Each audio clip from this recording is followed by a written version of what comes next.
This is Sheryl Matsuoka, the Executive Director of the Hawaii Restaurant Association. And all right, let's meet our guest.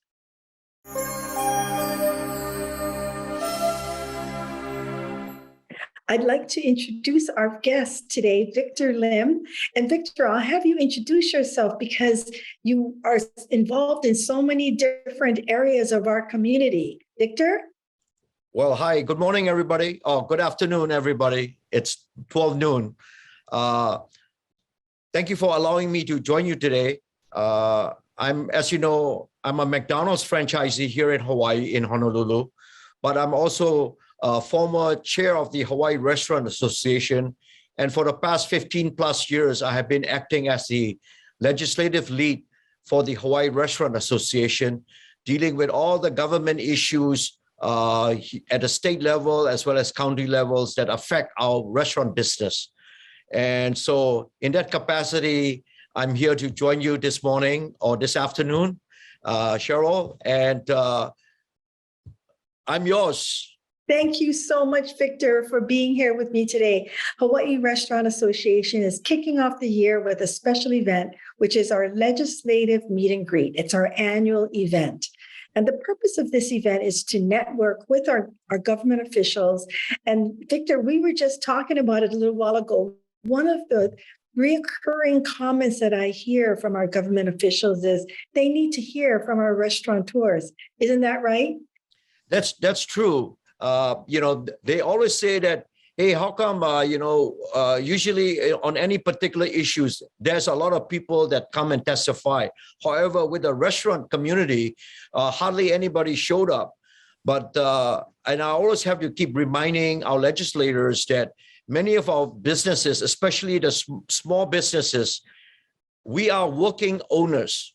We work every day in our business. And if we have to be out of our business for 3-4 hours during a working time, we have to shut our restaurant down or our retail business down. So, I mean, it's very, very difficult for us to do. But nevertheless, many times I act as a chairperson, as a mouthpiece, but I also need a lot of help from my fellow business people that either engage with the legislators or write letters or testimony and so forth. So, we got to use technology to our advantage, and also, physical presence also make a huge difference. Yes, physical presence always make a huge difference. And as you mentioned, Victor, even a written testimony, calling your representative, doing a video, whatever you need to do to make your voice heard is part of what today's discussion is all about.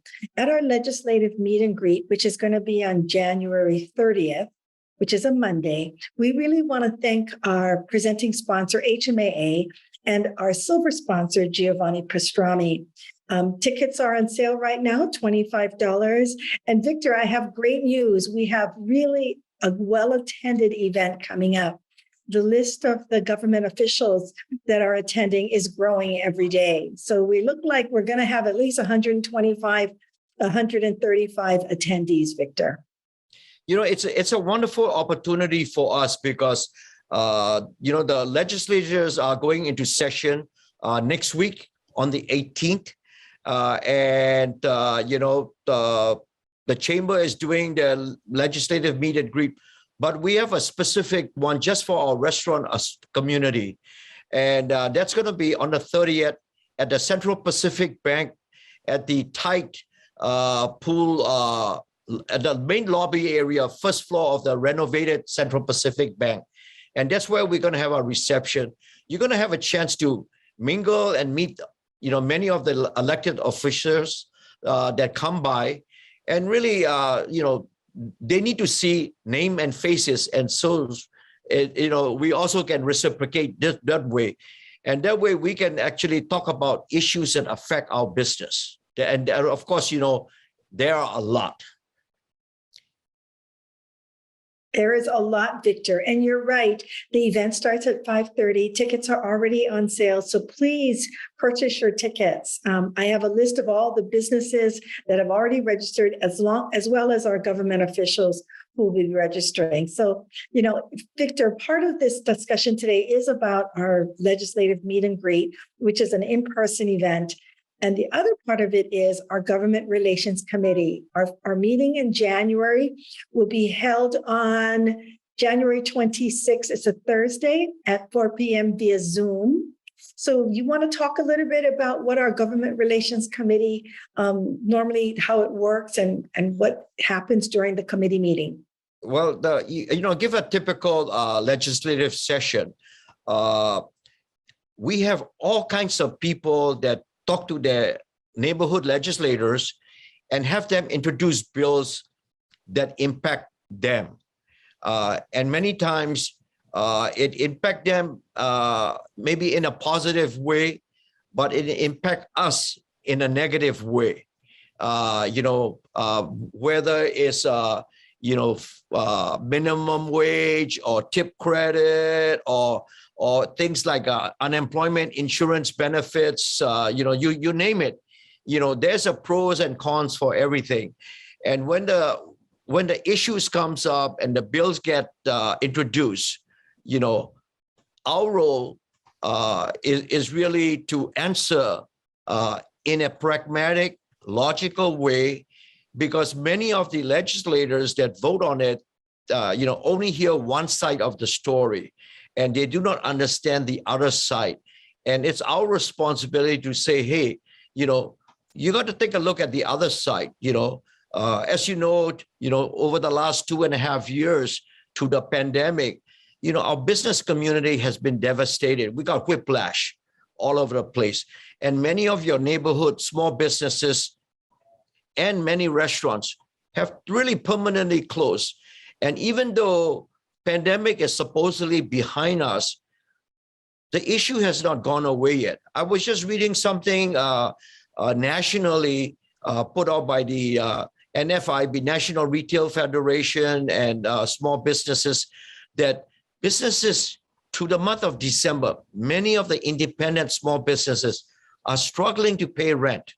And I tell you, even though, like I said, the pandemic is supposedly over, many of your neighborhood businesses are struggling and still continue to struggle. And our job is to make sure that our elected officials understand what we as business community are going through, so that they are sensitive, that when they make their decision and when they cast their votes, yay or nay, or sometime in between, that they take all sides of the issue into account instead of just listening to one side. That's our job, and that's our role as the restaurant legislative committee. You're right, Victor. We are the voice of the food service industry. And so many times when I do speak to our government officials, I remind them that there's rising costs of product, right? All our protein costs are sky high. Supplies, all of the cost of supplies and, utensils, everything's going up, takeout utensils. And then the fuel costs, our utility costs are going up. And combine all that, I remind our legislators and our government officials, our restaurateurs, they really try not to increase their menu prices, but yet they have to if they have all these rising costs. Yeah, and you talk about rising costs. Actually, the increases in menu prices in restaurants actually is about 2-3 points lower than the increases in the cost in a supermarket, because everybody faces costs from, because of gas prices, transportation cost is up, the commodity cost is up, right?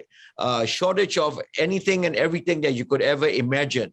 And that's why, and the economy is softening.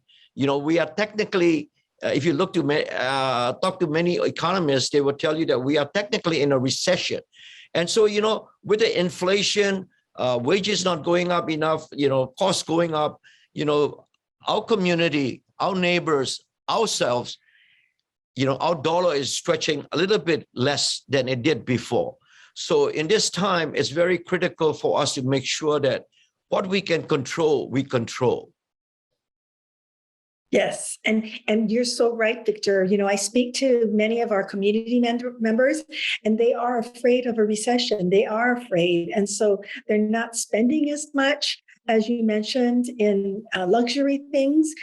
Many of the restaurateurs tell me that if they used to have a tab and they would come in and have an appetizer and they'd have a meal and then they'd have a dessert and maybe a couple of drinks, now they notice that that tab maybe not have that second drink and maybe not a dessert. Yeah, that is definitely true in all types of businesses. I mean, people have to check, their own, family budgets and wallets, right? I mean, that's a reality. And so, in right now, it's tough times. All the freebie money that the government hand out is over, right? But costs continue to escalate for anything and everything that you buy out there. And so, people got to make sure that you budget what you can, right? And the fact is that I also saw something this last couple of weeks is that, people are using their credit cards a lot more because, you are tapping into your credit lines. So that's the economy that we are at. So, 23 is looking to be a big challenge for all of us, personally, as well as the business community, and restaurants are no exception. Yes, Victor, I hear daily, I have restaurateurs calling me, and the restaurateurs that, especially in our tourist areas that used to depend on the Asian market tourist, they reported back to me that after the holidays, their numbers were not as good as 2019 because we don't have that Asian visitor here. We're lucky that we have the West Coast as well as the mainland visitors, but the Asian visitors we're probably doing about 10-15% of what we used to do. And right now, with even though China is opening up, but the pandemic, the amount of COVID cases that they have, people are very concerned that what's going to happen. And the other thing, some of the given example, one of the issues that I've been working on right now is that, unemployment insurance rate, during the pandemic, 2020 and 2021, 22, we were at the D rate. On a D schedule on what business pay for unemployment insurance. In 23, we are looking at jumping from D to an F schedule, which means that all the businesses are going to continue to pay at a higher unemployment insurance on top of all the other costs that you see. So we're going to see what we can do. Maybe try to nudge some people that maybe we can slow it down some, anything that we can do to make life easy for the small businesses, we're all for it. That's what we're here for. And Victor, you have always been the voice of the Hawaii Restaurant Association, especially when we speak to our government officials. And you're right, this unemployment insurance has everybody, with big ears trying to hear what's going to happen next. So as you mentioned, we're going to try our best to explain the process and why we need to slow it down. Because businesses, it's going to affect their bottom line, Victor. It's going to affect everybody, and of course, like any other insurance, right? I mean, your experience level, your business experience level will affect your insurance rate, and unemployment insurance is no different. However, because of we work very hard with the legislator as well as the previous administration to make sure that during the pandemic, people were on an unemployment roll, not because of business creating that people on an unemployment roll, but it's a pandemic that causes businesses to shut down, causes business to lay off, and it has nothing to do with our business community. And we were able to do that. But right now, I think we need to make sure that they understand and they continue to soften and make the rates reasonable for the community. Thank you, Victor. Now, is there any other bills or any other legislation that we need to discuss today, Victor, that we should be aware of? For many of the restaurants, we, in my restaurants, it's a non-tip restaurant. So, at McDonald's, our employees are not tip, but many of the mid-tier and fine dining restaurants, the employee, part of the employee compensation is having tips, and the businesses have a small break in terms of what we call tip credit for those people. And every year we have legislation, and I understand that right now we are looking at, there are some senators that are trying to introduce a bill that's going to eliminate the tip credit. And there will be a further pressure on our mid-tier and fine dining restaurants. And the tip employees is more than just restaurants. In the hotels where you do valet parking and things like that, all those people are compensated. The wage is only a small part of, the paid wage is only a small part of it, but they get 20, 30 percentile increases with a tip, and if you eliminate that, those businesses and those employees will get hurt even more. And so that's one of the issues that we will face, and we expect to face every year. Thank you, Victor. I just want to say at this time, Victor, we all owe you such gratitude. When we were in the pandemic, well, I'm sorry, Victor, it was before the pandemic, we knew it was coming, and we went to meet with Governor Ige, and it was Victor who really said, can you please, Governor, consider cocktails to go? And it was Victor who, as he mentioned, he's in a fast food restaurant, has no benefit, but he's the one who put his name on that card that day and asked the governor. And we were all present when you did that. Victor's out there even fighting for tip credit. And as he mentioned, his restaurant doesn't have that type of employee, but yet he'll go out there and fight for the industry regarding tip credit or whatever the issue is. So thank you, Victor. Thank you so much. Our role at the Hawaii Restaurants Association is the restaurants have non-tip restaurants to fine dining restaurants and anything and everything in between. And our job is to be advocate for the industry. Yes. And the fact is that, many of our elected officials, even though that the intention is good, they do not understand our business. We understand our business better than they do. And if we don't speak up on behalf of our industry, on our business, they will pass rules and regulations that are going to be very detrimental for us. And then if you look at it, during the pandemic, whether it's with Mayor Blangieri or Mayor Caldwell to Governor Ige, we have some heart-to-heart dialogue, right? To educate them that, hey, this regulation that you're passing out, it has zero benefit to us because one portion of your mandate contradict the other portion of your mandate, and they don't understand that unless we provide that with them. But we were very fortunate that all the different mayors in all the counties, Governor Ige and his staff, they always have a room to return our calls. And I want to say, we're very thankful that they allow us having a voice. And we don't win all the time, but we will fight all the time on behalf of our industry. Because if we don't, we are in a whole lot of hurt. And you're so right, Victor. How many numerous calls we had with Governor Ige, with all the mayors, and the relationship that the Hawaii Restaurant Association has built. And even more so, I think, Victor, during the pandemic, right?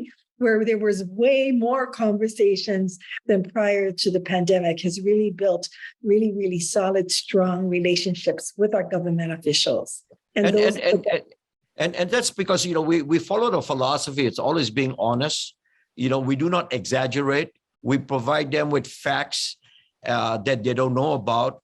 We share with them what some of the consequences of their decision might be, and they appreciate that. And that's part of the reason why, when you talk to them and when we call, they always return our calls. I mean, that's a relationship that we want to continue to build and nurture. And that's also with all the legislatures. And that's why we think this meet and greet that, we have scheduled for on the 30th, Monday, it's one of the many steps that we do to make sure that we encourage that relationship and build on that foundation that we have built up. And Victor, this year we have some new legislators. So my, request is to anybody who is able to attend, the tickets are only $25, but to come and meet, especially the new legislators, right, Victor? Yeah, we have a lot of new legislators, and we have a lot of new committee chairs this year on both the House as well as the Senate. So the players that you think that was doing, looking after, certain area of the economy before, the players have changed. And so it's important that, we come and meet the new ones, talk to them and share with them what you do. And the reason that we're having our Government Relations Committee meeting on the 26th prior to the 30th event is so that we can discuss these kind of things, right, Victor? Prepare everybody for when you attend the 30th and you're face to face with these government officials that make these decisions. The relationship, we need to keep continuing this great relationship where they do return our calls and they do return my texts and they reply right away, especially when they know that, we have a very urgent question. Yeah. So really, the name of the game is to get engagement. Yeah. And the thing that I tell a lot of the restaurant people when I meet them is that when you see a politician, whether it's a council member or a representative or state senator that comes into your restaurant, don't be afraid to go and introduce yourself. They are there as your customer, but it's also a good way to start the relationship at the grassroots level, where you said, "Hey, thank you for coming to my establishment. Here are some of my challenges that I face." Let them know. Don't be abusive. But they appreciate if you are always cordial and always provide them with facts that they don't know about. They might not be aware that some of the bills that they passed in 2-3 years ago does not make sense. And maybe we can find a way to rectify that later on. But these are the kind of things that they need to hear: the good, the bad, and the ugly. But always be cordial.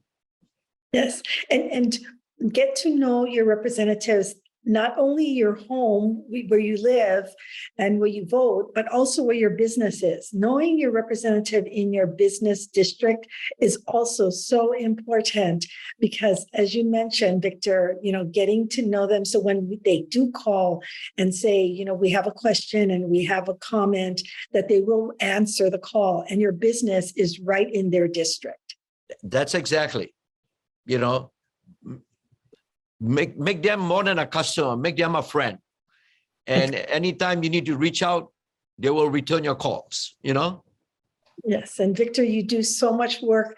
I tell you, during the legislative session, I think Victor works more for Hawaii Restaurant Association than he does for McDonald's, because my phone is going off at 4:00 in the morning and we're talking at late at night, right, Victor, making strategy for the next day.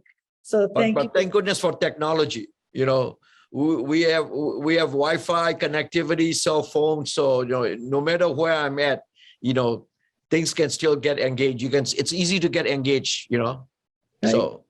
And Victor, I don't know if you saw my email yesterday. It's been busy because obviously yesterday was Monday and everybody's back, and then today we're at the hiring event here at the Doe Cannery. The National Restaurant Association, Michael, will be flying in for this event. And is that right? Yes, I sent you an email yesterday saying, sorry, Victor, I'm trying to help Michael schedule a hotel room and get him down here. And when he is here, the National Restaurant Association representative, Michael, he is attending our event, and he will be able to also make a few visits. And we will be having a government relations meeting when he is here also, Victor. So Okay. I'm still waiting for his flight information. So he'll be here for the 30th at least. Okay. And then we'll hook up from there. Yes. Yes. I didn't get a chance to catch that email from you yet. So yes. And so it's been kind of busy. I mean, they see all my emails, so they know what's happening here at the Hawaii Restaurant Association, and they all want to know, when they can assist us. And we want to hear from him because, Victor, we want to know at the national level what the NRA, the National Restaurant Association, is also watching. They're watching all the states, and as they watch all states, and they can let us know some of the things that may come here to Hawaii eventually, hit our shores. I'm very familiar with that because I'm also very engaged on the national side, all the states. So yes, I cover for McDonald's, not just Hawaii, but the whole country. So. Yes, Victor is our National Restaurant Association liaison for their government relations committee also. I tell you, Victor does so much. So, Victor, is there anything else before we close our show that you would like to make any closing comments? Well, all I can say is that don't be afraid, stay engaged. If you don't get engaged, you might end up being on the menu instead of you don't want to be eaten up alive, so you don't want to be on a menu. Okay, so you got to stay engaged. Really, it's not that difficult. Our elected officials are people like you and I. They mean well, but many times they hear one side of the story and they don't hear the business side of the story. And I want to encourage everybody to get engaged. You know me, my phone is always busy, available. People can call me, email me, and I'm always working with, my fellow restaurateurs to make sure that, anything I can do to help, because I believe that rising tide raises all ships. So everybody, we work for everybody. So thank you. Well, I just want to again thank Victor for all of his he is just like the ever-ready battery. He just constantly is going, all of that efforts that he does, all of his energy and supporting the food service industry. Victor, thank you for all that you do. It's my pleasure. And we'll see everybody on the 30th. As I mentioned, tickets are already on sale. Again, my name is Sheryl Matsuoka, the Executive Director of the Hawaii Restaurant Association. The Hawaii Restaurant Association is the voice of Hawaii's restaurants and food service industry. Thank you, everyone. Take care and see you soon.